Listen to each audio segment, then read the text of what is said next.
16వ వచనం. యేసు బాప్తిస్మము పొందిన వెంటనే ఎవరు బాప్తిస్మం పొందింది? ఎవరు? యేసు. ఇప్పుడు యేసు అప్పుడు ఎక్కడున్నాడు? ఆయన ఉండేస్తున్నాడు. యోర్దాను నదిలో బాప్తిస్మం ఇచ్చు యోహాను చేత ఏం పొందుతున్నాడు? బాప్తిస్మం పొంది నీళ్ళలో నుంచి ఎక్కడికి వచ్చాడంట? చెప్పండి, ఎవరు రాయబడింది? ఒడ్డునకు వచ్చాడు. ఇదిగో ఆకాశము తెరవబడెను, ఆత్మ, పరిశుద్ధాత్మ. తర్వాత ఆయన వెనుక వచ్చి చూశాను. మరియు తండ్రి ఏమంటున్నాడు? ఈయన. అక్కడ ఎంతమంది కనపడుతున్నారు మనకి? యేసు కనపడుతున్నాడు, పరిశుద్ధాత్మ కనపడుతున్నాడు, తండ్రి. ఇప్పుడు యేసు ఏ రూపంలో ఉన్నప్పుడు చెప్పండి అమ్మ? మనిషి రూపంలో ఉన్నాడు. పరిశుద్ధాత్మ ఏ రూపంలో ప్రత్యక్షమయ్యాడు? పావురపు రూపంలో. తండ్రి శబ్దాన్ని వినిపింప చేస్తున్నాడు. ఏం శబ్దం? ఈయన. అర్థమవుతుందా? అర్థమవుతుందా? తండ్రి యేసుక్రీస్తు గురించి ఏమంటున్నాడు? ఈయన. పరిశుద్ధాత్ముడు ఎలా వచ్చాడు? పావురం వలె ఆయన మీద, ఆయన ఎత్తుగా ప్రత్యక్షమయ్యాడు. ఇప్పుడు తండ్రి స్టేట్మెంట్. యేసుక్రీస్తు అంట బాప్తిస్మం ఇచ్చి యోహాను చేత ఏం పొందాడు? బాప్తిస్మం పొంది నీళ్ళ నుంచి ఎక్కడికి వచ్చాడు? ఒడ్డునకి రాగానే పరిశుద్ధాత్ముడు తండ్రి ఎక్కడున్నాడు? ఇప్పుడు మీకు అర్థం కావాలి. యేసు భూమి మీద ఉన్నాడు, పరిశుద్ధాత్ముడు మధ్యలో ఉన్నాడు. ఆ పైన ఉన్నాడు, తండ్రి ఉన్నాడు. పరలోకమున తండ్రి ఏమంటున్నాడు? ఈయన నా ప్రియకుమారుడు అంటున్నాడు. పరిశుద్ధాత్ముడు ఏం చేస్తున్నాడు?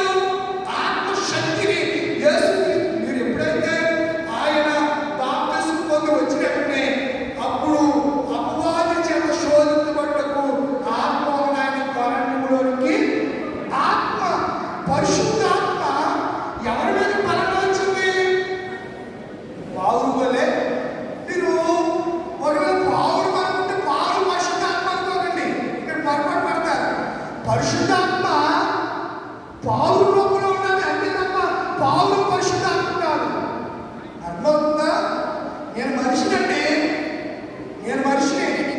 నాకు లాగా ఈ కంటి ఐరిస్ కానీ, నాకు కట్టింటి ఈ ఫింగర్ ప్రింట్ అంటారు. ఏమంటారు? తమ్ము. మీరు ఎవరి దగ్గర వడ్డీ తెచ్చుకుంటారనుకోండి, ఆడు ఏమి వేసుకుంటాడో ఈ తమ్మే వేసుకుంటాడు.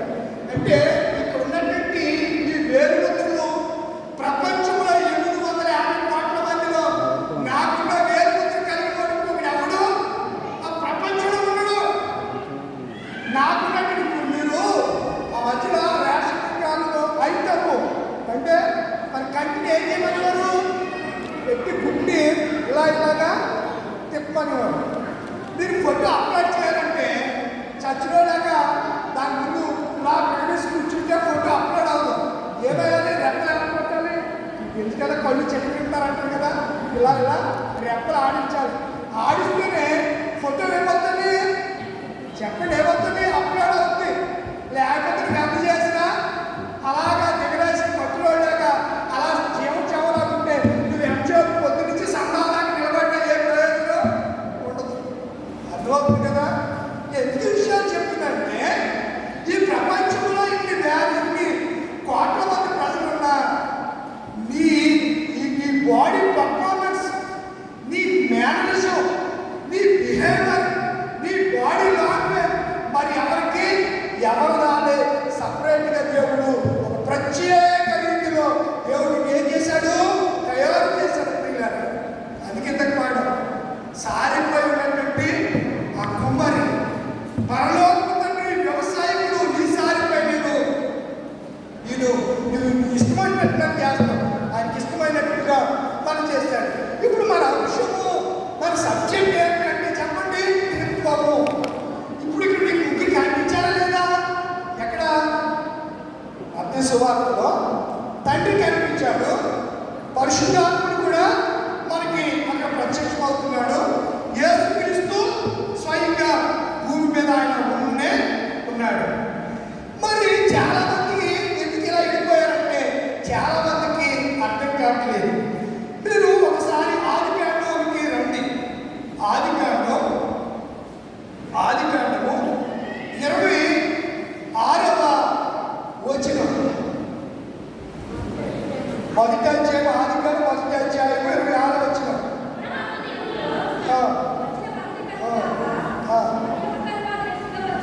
దేవుడు ఏం చదువుతున్నావమ్మా? 1వ అధ్యాయం 26వ వచనం. దేవుడు మన స్వరూపమందు, మన అనేది బహువచనమా ఏకవచనమా చెప్పాలి. మనము అంటే బహువచనం, నా అంటే ఏకవచనం. ఇప్పుడు మన పోలిక అంటే అప్పటికి తండ్రిలో మీకు ఇంకా సింపుల్గా మీకు అర్థమై వాళ్ళు చెప్పేసప్పుడు దీంట్లోకి వెళ్తాను. చూడండి, ఏప్రిల్ రాసిన పత్రిక అద్భుతంగా ఉంటారు. ఏప్రిల్ రాసిన పత్రిక 7వ అధ్యాయం. ఏప్రిల్ రాసిన పత్రిక 7వ అధ్యాయం తీసుకున్నారా? సబ్జెక్ట్ టమ్మటంగా ఉంటుంది. మీరు ఎంతవరకు క్యాచ్ చేయగలుగుతారో పరిశుద్ధాత్మను మీరు అడగండి. 7వ అధ్యాయము 4వ వచనం నుంచి చదువుదాం. ఇతడు ఎంత కరుడో చూడుడి, మూల పురుషుడైన అబ్రహామును అతని కొల్లగొట్టిన శ్రేష్ఠ వస్తువులు 10వ వంతు మరియు లేవి కుమారులలో నుండి యాజకత్వం పొందువారు తమ సహోదరులైన అబ్రహాము గర్భవాసం నుండి పుట్టినను ధర్మశాస్త్రం చెప్పిన వారు యొక్క అనగా ప్రజల యొక్క 10వ వంతులు పుచ్చుకునే ఆజ్ఞ పొంది ఉన్నారు. కానీ వారితో సంబంధించి చదువుతాను మీకు అర్థంలో మీకు విపుణంగా చెప్తారు. వంశావళి అని మెల్కీసెదెకు అబ్రహాము వద్ద 10వ పుచ్చుకుని వాగ్దానం పొందిన వారిని ఆశ్రయించి తక్కువవాడు ఎక్కువ వారి చేత ఆశ్రయించబడిన మాట కేవలం ఉపదేశమైనది. మరియు లేవి క్రమం చూడగా చావులకు లోనైన 10వ వంతులు పుచ్చుకుని వారు అయితే క్రమం చూడగా జీవించుచున్నాడని సాక్ష్యం పొందిన అయితే కాక ఒక విధము చెప్పిన 10వ వంతులు పుచ్చుకుని లేవీను అబ్రహాము ద్వారా దశమ భాగం ఇచ్చాడు. ఎలాగనగా మెల్కీసెదెకు అతనిని పితరుడైన అబ్రహామును కలుసుకున్నప్పుడు లేవి తన పితరుని గర్భములో ఉండేది. ఏమర్థమైంది చెప్పాలి. బైబిల్ అంతా మనం ఏమర్థమై చెప్పాలి. అబ్రహాం గురించి తెలుసు కదా. లేవి అబ్రహాం ఏమవుతాడు చెప్పట్రా, మనోడు అవుతాడు. అబ్రహాం కొడుకు ఎవరు? ఇస్సాకేనా? ఇస్సాకు కొడుకు ఎవరు? యాకోబు. లేవి తాత ఎవరు? లేవి తాత ఎవరు? ఇస్సాకు. ఇస్సాకు తండ్రి ఎవరు? అబ్రహాం. ఇప్పుడు లేవి ఎన్నోవాడు? 3వ తరానికి చెందినవాడు. అర్థమవుతుందా? లేవి ఎన్నో తరానికి చెందినవాడు. ఇప్పుడు లేవి గోత్రాన్ని దేవుడు దేని బట్టి ఏర్పరచుకున్నాడు? యాజకత్వం. ఇప్పుడు లేవి గోత్రానికి 12 గోత్రాలు, లేవి గోత్రానికి మిగతా 11 మంది ఏ పట్టుకెళ్ళి ఇవ్వాలి? ధర్మశాస్త్రం ప్రకారంగా 10వ వంతు దశమ భాగాలు ఇవ్వాలి. ఇప్పుడు అబ్రహాము యుద్ధానికి వెళ్ళాడు. అబ్రహాం ఎక్కడికి వెళ్ళాడు? యుద్ధానికి వెళ్ళాడు. యుద్ధంలో విజయం పొంది తిరిగి వస్తుంటే అక్కడ అంధుడైనటువంటి ఒక రాజు ఉన్నాడు. ఆ రాజు పేరు మెల్కీసెదెకు. ఏ పేరు? మెల్కీసెదెకు. ఆ సెదెకు ఎవరిని ఎదుర్కొన్నాడంట? మీరు చూడండి, ఆదికాండం 14వ అధ్యాయం. మీరు నోట్ చేసుకుని చదివితేనే మీకు అర్థమవుతుంది. చూడండి, ఆదికాండం 14వ అధ్యాయం 14వ వచనం నుంచి అబ్రహాము తన తమ్ముడు చనిపెట్టబడినని తన ఇంట పుట్టిన ఆవంచబడిన 318 వెంట పెట్టుకుని దాని మటుకు 5 రాజుల మట్టు వాళ్ళు తరిమి పట్టుకొని యావదా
మనుషులకి అయ్యా నువ్వే కదా వెళ్ళి యుద్ధం చేసి ఆస్తి మరలా తిరిగి తీసుకొచ్చి నాకు ఆస్తి వద్దంటే అబ్రహాం ఏమంటున్నాడు చూడండి. సో ఆ అబ్రహాము నేను అబ్రహామును ధనవంతుని చేసినవని నీవు చెప్పకుండానట్లు రాజా, నువ్వు చెప్పకుండానట్లు ఒక నూలు పోగులైనను చెప్పులు వారునైనను నీ వాటిలో దేనిని నేను తీసుకొని ఆకాశమునకు భూమికి సృష్టికర్త సర్వోన్నతుడైన దేవుడైన యెహోవా ఎదుట నా చెయ్యెత్తి ప్రమాణము, అసలు నాకు ఏమి వద్దు అని అన్నాడు. ఇతని దానిలోంచి 10వ భాగం ఎవరికి ఇచ్చాడు? సొదొమ రాజుకి షాలేం రాజుకి ఇచ్చాడు, మెల్కీసెదెకుకి ఇచ్చాడు. ఇప్పుడు ఒక రోజు ఈ 12 గోత్రాల వారికి గొడవ వచ్చింది. ఏమొచ్చింది? గొడవ వచ్చింది. గొడవ ఏంటంటే వాళ్ళ సోదరుడైన లేవి ఉన్నాడు కదా, లేవి ఎన్నోవాడు? యాకోబు కొడుకుల్లో లేవి ఎన్నోవాడు? మూడోవాడు. ఎన్నోవాడు? మూడోవాడైన లేవి దగ్గరికి రూబేను, ఆషేరు, ఇస్సాకారు, యూదా, యోసేపు, బెన్యామీను ఈ గోత్రాల నుంచి నువ్వేమో పని చేయవా, ఈ గుళ్ళో ఉండి నేను పట్టుకొచ్చి కానీ దొంగ తింటావా, నువ్వు 10వ భాగం ఇక్కడ ఇవ్వాలి కదా అని అంటున్నాడు. అప్పుడు ఆ సందర్భంలో దేవుడు పౌలు ద్వారా మర్మాన్ని బయటపడుతున్నాడు. కూర్చోళ్ళరా, ఇప్పుడు భారతదేశం చట్టం ఏం చెప్తుంది? తాతాస్తి ఎవరికొస్తుంది? పెద్దగా చెప్పండి, ఎవరికొస్తుంది? తాతాస్తి ఎవరికొస్తుందండి? మనవుడికి వస్తుంది. తాతాస్తి ఎవరికొస్తుంది? మనవుడికి వస్తుంది. మా అబ్రాహ్మైనటువంటి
లోతైనటువంటి లోపలికి వెళ్తేనే కానీ దీని యొక్క అంతం లేదా మూలం మనం గ్రహించడం. ఏదేమైనా నేను చెప్పాలనుకున్న మాట, దేవుడు పరిశుద్ధాత్మను ప్రేరేపించి నన్ను చెప్పని మాట కనుక దేవుడు ఒక్కడే. దేవునికి నరులకు మధ్యవర్తియు ఒక్కడే, ఆయనే. మీరు ఎఫెసీ రాసిన పత్రికలో చూస్తే విశ్వాసం ఒకటే, బాప్తిసం ఒకటే, అందరికీ దేవుడు ఒక్కడే. మనకు ముగ్గురు కాదు, ఒక్కడే. కానీ ముగ్గురు రూపములు కాదు, వాళ్ళు ఏకత్వం కలిగినటువంటి మనస్తత్వాలు కలిగినటువంటి వారిగా మనకు కనబడుతూ ఉన్నారు. దానికి నమ్మకమైనటువంటి దైవ జనాంగమా, మనము క్రైస్తవ సంఘంలో ఉన్న విభేదాలు త్రిత్వ సిద్ధాంతాన్ని ప్రధానంగా ఈ దినాల్లో చర్చనీయాంశంగా మారినటువంటి పరిస్థితుల్లో మనం ఉన్నాం. దేవుడు ఒక్కడు కాదు, ముగ్గురు అనేవారు చాలా మంది ఉన్నారు. అంటే వారికి దేవుడి అర్థం, ఇంకా దేవుడి జ్ఞానం వారికి అర్థం కాలేదు అని నేను మీకు జ్ఞాపకం చేస్తూ ఉన్నాను. వేదాలు, వేదాంతులు, బైబిల్ పండితులు, మిషనరీలు, వారికి కూడా నేటి దినాల్లో దేవుడు ఒక్కరా ముగ్గురు అనేది అర్థం కాలేదు. పిడి సుందరరావు గారని ఒక జ్ఞానం కలిగినటువంటి క్రైస్తవ వేదాంతి అనొచ్చు, లేకపోతే జ్ఞానం కలిగిన వాడు కొన్ని విషయాలు. కానీ త్రిత్వానికి వచ్చేసరికి వారి బోధన ఉందంటే దేవుడు ముగ్గురు అని చెప్తూ ఉన్నారు. చాలామంది యేసురాము దేవుడిని పదే పదే రిఫరెన్స్తో కూడా ఇస్తున్నారు. మీకు ఏమర్థమైంది? దేవుడు ముగ్గురు అనుకుంటున్నారా? చెప్పండి. అసలే మన సంఘంలో ఉంటే నేనేదైనా చెప్తే అలా కథ అయ్యారంటాడు, ఈయనేదైనా చెప్తే కథలు ఏమంటారు? మోసేసు మన మాటే మనకి అసలు ముగ్గురు ఉంటే అసలు మీకు గొడవలు ఎలా ఉంటాయి? కానీ బైబిల్ ప్రకారంగా దేవుడు ఏమై ఉన్నాడు? ఈ ఆత్మ ఒక్కడే, ఓన్లీ వన్ గాడ్ అంతే. మీరు విపరీతంగా దీని గురించి ఆలోచించి పొరపాటు చేసుకోకండి. ఒకవేళ అర్థం కాకపోతే పరిశుద్ధాత్మ నాకు దీని గురించి బైబిల్ బోధించినాయనంటే ఆయన మీ నోటికి వచ్చి మీకేం చేస్తారో సర్వసత్యాన్ని బహిర్గతం చేస్తాడు, తేటతెల్లం చేస్తాడని నేను జ్ఞాపకం చేస్తున్నాను. కనుక మనము ఆలోచన చేస్తే రోమన్కు రాసినటువంటి పత్రికలో మనము చూడగలిగితే అక్కడ రాయబడింది ఏమనగా మనము 36వ వచనం, తండ్రి సృష్టికర్త అయి ఉన్నాడు. మనం చూస్తే నెహెమ్యా గ్రంథము 9వ అధ్యాయము 6వ వచనం ప్రకారము, నెహెమ్యా గ్రంథము 9వ అధ్యాయం 6వ వచనం త్వరగా చూడాలి. మీరు రిఫరెన్స్ ఇస్తున్నారు, అంటే మీరు కన్ఫ్యూజ్ అవ్వకూడదండి. 9వ అధ్యాయం 6వ వచనం నెహెమ్యా గ్రంథం. బైబిల్ ఎక్కడ చదువుతూ ఉంటే ఏ పుస్తకం ఎక్కడ ఉంటే తెలుస్తుంది.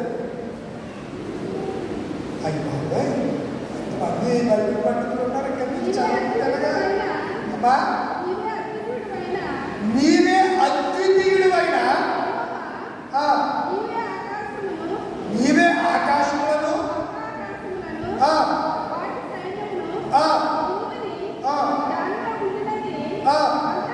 చాలండి. నీవే అద్వితీయుడు అంటే ఇంకో స్థానం లేనివాడు, నీవే అద్వితీయుడు. అద్వితీయం ఒక్కడే, అద్వితీయుడు ఒక్కడే అని ఎవరు కనపరుస్తున్నారు? నెహెమ్యా కాలంలో ఇశ్రాయేలు ప్రజలందరూ కనపరుస్తూ ఉన్నారు. మరొక రిఫరెన్స్ ఇస్తాను. కీర్తన గ్రంథం 121 వచనం. కీర్తన 121 వచనం. ఎవరు వాళ్ళ సహాయం కలుగుతుందంట? యెహోవా వలనే నాకు ఆయన ఏం కలిగేశాడంట?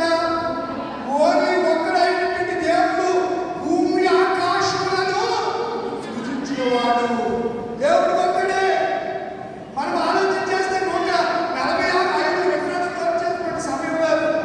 అలాగే ఇర్మియా గ్రంథము 32:17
ఇందాక తండ్రి సృష్టించాను, యేసుక్రీస్తు సృష్టించాను.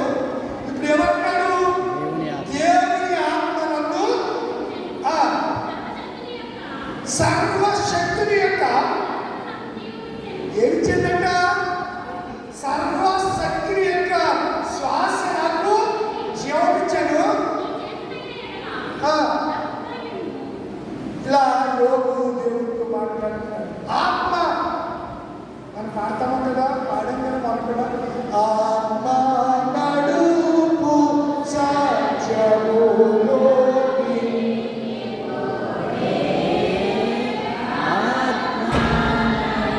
చాలండి. కనుక ముగ్గురు ఏమైనారు? నాకు టైం లేదు, రిఫరెన్స్ చాలా ఉన్నాయి కుటుంబం గురించి. ముగ్గురు ఒక్కనే విషయమే. మన కాన్సెప్ట్, మన మన సిద్ధాంతం, సిద్ధాంతం కాదు, మన అంశం ఏంటంటే దేవుడు ఓన్లీ వన్ గాడ్, దేవుడు ముగ్గురు కాదు ఒక్కడనేది మనము ఆలోచించాలి. ఇప్పుడు సువార్త పాఠానికి మనం వస్తే నికోదేముడు పరిచయం కనుక ఏం చేసేవాడు చెప్పగా యేసు ప్రభు దగ్గరికి వచ్చేవాడు. ఎప్పుడు వచ్చేవాడు? చదివాడు కదా, చదివినప్పుడు ఎక్కడా అక్కడ వచ్చాడా?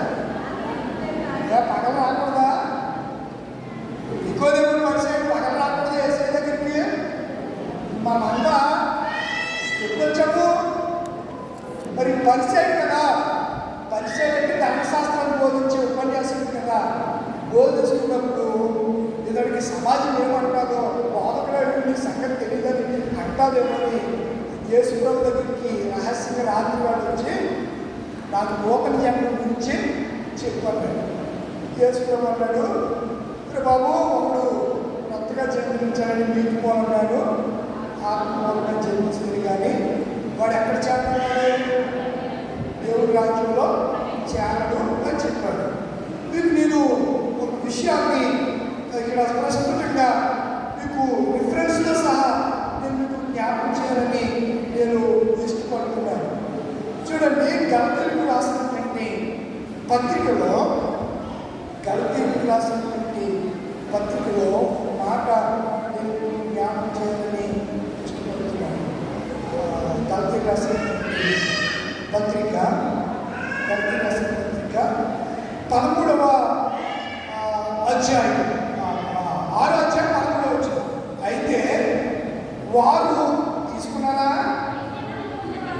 అయితే వారు సున్నతి పొందిన వారైనను చెప్పడమా ధర్మశాస్త్రము ఆచరింపరు. ఆగండి. వారు సున్నతి పొందిన వారైనను దేని ఆచరించారంట? సున్నతి ఎన్నో రోజు చేస్తాడు? 8వ రోజు. సున్నతి శరీర సంబంధమైంది. ఈ శరీర అంగంలో ఒక పార్టీకి చేసి దాన్నే శుద్ధి అంటారు. దానినే యూదులు ఏమన్నారు? సున్నతి అంటారు. అది ఓన్లీ పురుషులు మాత్రమే. అమ్మా అర్థమవుతుందా మీకు? సున్నతి ఇక్కడ సున్నతి పొందిన వారైనది వెలుగులో ఉందినాక సున్నతి పొందిన వారైనను వారు ధర్మశాస్త్రంగా దేవుడి వాక్యమును ఆచరించారు. ఇప్పుడు నికోదేము యూదుడు కదా, ధర్మశాస్త్రము తెలిసింది కదా,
అక్కడ ఒకటనే అంకేసి కింద ఒకటనే ఉండగా పైన కింద గ్రీకులో కింద ఏమిచ్చాడు?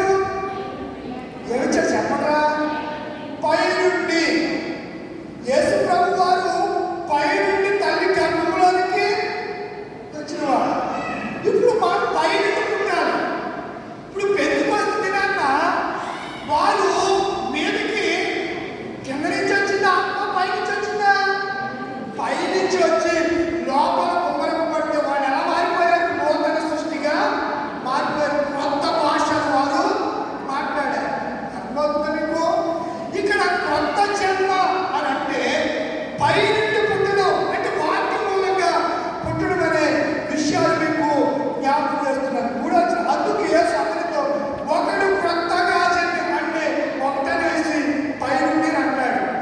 కిందకు వచ్చేసరికి 8వ అధ్యాయము 8వ వచనంలో ఆత్మ మూలంగా జన్మించిన ప్రతివాడు అలాగే ఉండుకునే మాటలు ఆయన చెప్పారు. అంటే ఆత్మ మూలంగా ఇప్పుడు గలతీ రాసిన పత్రిక మీరు చదివించాలి. 8వ దినాన్ని సున్నతి పొందిన వాడు ఏం చేయగలడంట? ధర్మశాస్త్రాన్ని పాటించలేదు. 8వ దినాన్ని సున్నతి పొందిన నికోదేము ధర్మశాస్త్రం వాక్యం అతనికి అర్థం కాలేదు. అర్థం కాక తల్లిదండ్రులు కొత్తగా జన్మించాలంటే వాడు ఏమనుకున్నాడు? మళ్ళా నా తల్లిదండ్రులు నేను ప్రవేశించాలా? నా వయసు 50 సంవత్సరాలు వచ్చేసాయి కదా, ఇప్పుడు నేను మా అమ్మ కడుపులోకి ఎలా ముందుకుపోతాను? మా అమ్మ కడుపులోకి నేను ఎలా వెళ్తాను అని చెప్పి ఆలోచన పడితే యేసు ప్రభు ఏమన్నాడు? కూర్చోడా, అది కాదు, నీ మనసు మారాలి. నువ్వు బాప్తిసం పొందావు కానీ వాక్యాన్ని కొంతమంది బాప్తిసం తీసుకుంటారు, కమ్యూనియన్ తీసుకుంటారు, రెండో రోజుని మళ్ళీ యథారాజా అంటే వాక్యాన్ని పాటించట్లా. అందుకు గలతీ రాసిన పత్రికలో పౌలు గారు ఈ మాట చెప్పాడు. ముగింపులో వచ్చేసి ఏమంటున్నాడు అంటే గలతీ రాసినటువంటి పత్రికలో ఏమంటున్నాడు? సున్నతి పొందిన ధర్మశాస్త్రమును తాము మీ శరీర విషయమందు అతిశయించి నిమిత్తము మీరు సున్నతి పొందాలని. కొంతమంది ఏమంటారంటే మేము క్రైస్తవులు అండి అని చెప్పడాలంటే మేము బాప్తిసం పొందాలని అనుకుంటున్నాం. బాప్తిసం పొందడం ఒక మెట్టు అంటే పొందిన తర్వాత ఇష్టానుసారంగా బతకడానికి వీల్లేదు. ఇక్కడ అదే అంటున్నాడు. 14వ వచనం వచ్చేసరికి 15వ వచనానికి వచ్చేయండి.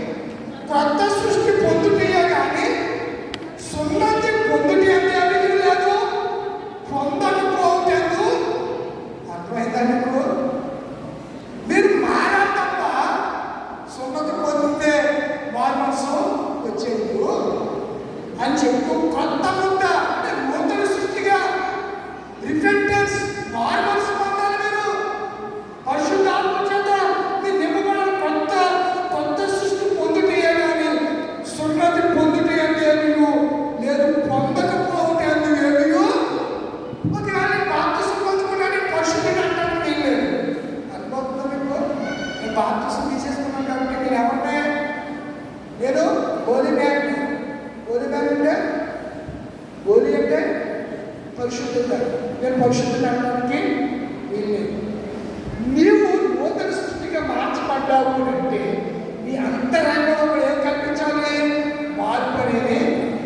పైకి పై ప్రకారం లోన ప్రకారం అని అనుకుంటున్నాం. అలా కాదు మన బ్రతికే. నికోదేము గారు పైకి చెప్పడం కాదు, లోపల కూడా ఎలా బ్రతకాలి? నిశ్చయంగా బ్రతకాలి, మంచిగా బ్రతకాలి.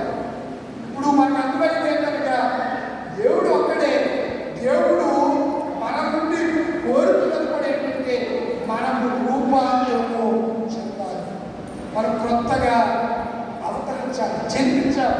కొత్తగా జన్మించాలంటే తల్లిదండ్రులకి రావడం కాదు, ఏదైనా ఆత్మ మూలంగా జన్మించాలంటే బాప్తిసం పొందాలి. అది మెట్టు. మీరు చాలా బాప్తిసం పొందితే నేను పరలోకం వెళ్ళిపోతాననుకున్నా కుదరదు. బాప్తిసం పొందినాడు ఎవరు పరలోకం వెళ్ళడు. బాప్తిసం పొంది తల్లిదండ్రులుగా బ్రతికేవాడే పరలోకం వెళ్తాడు. వాడు పొందాడు, నరకానికి వెళ్ళాడు. ఎవడు ధనవంతుడమ్మా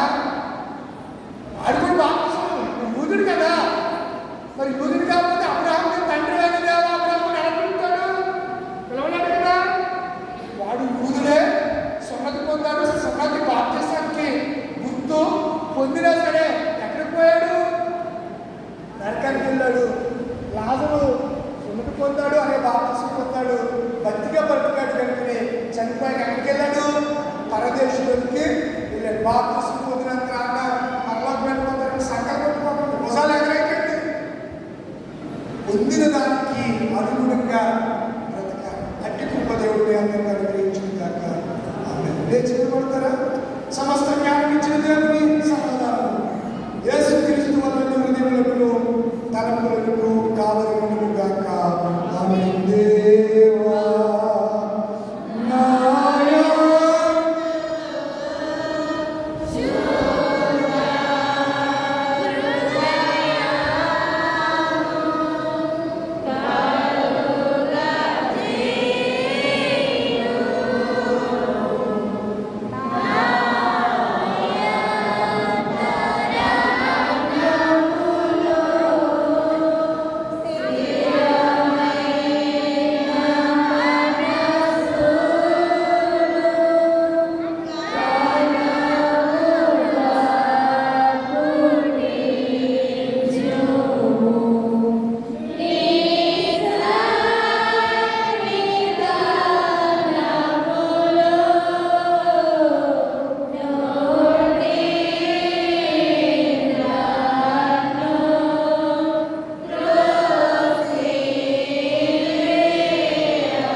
ప్రత్యేక కానుకలు, కృతజ్ఞత అర్పణలు అంటే రండి. నేను అక్కడ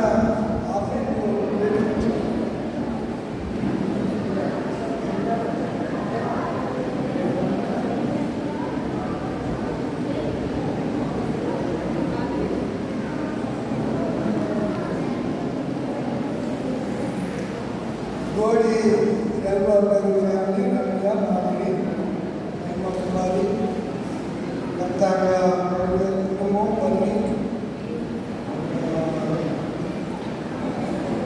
కొడపాటి ఈరోజు గారు,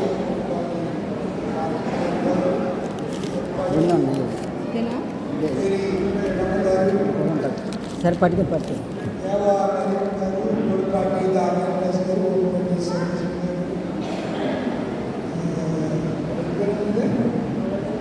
కర్తగా దేవదాస్ గారు, అనుష, అమృతవర్షిని, చెర్రిపాల్, మాకు విజయ్ గారు, శాశ్వత్ గారు,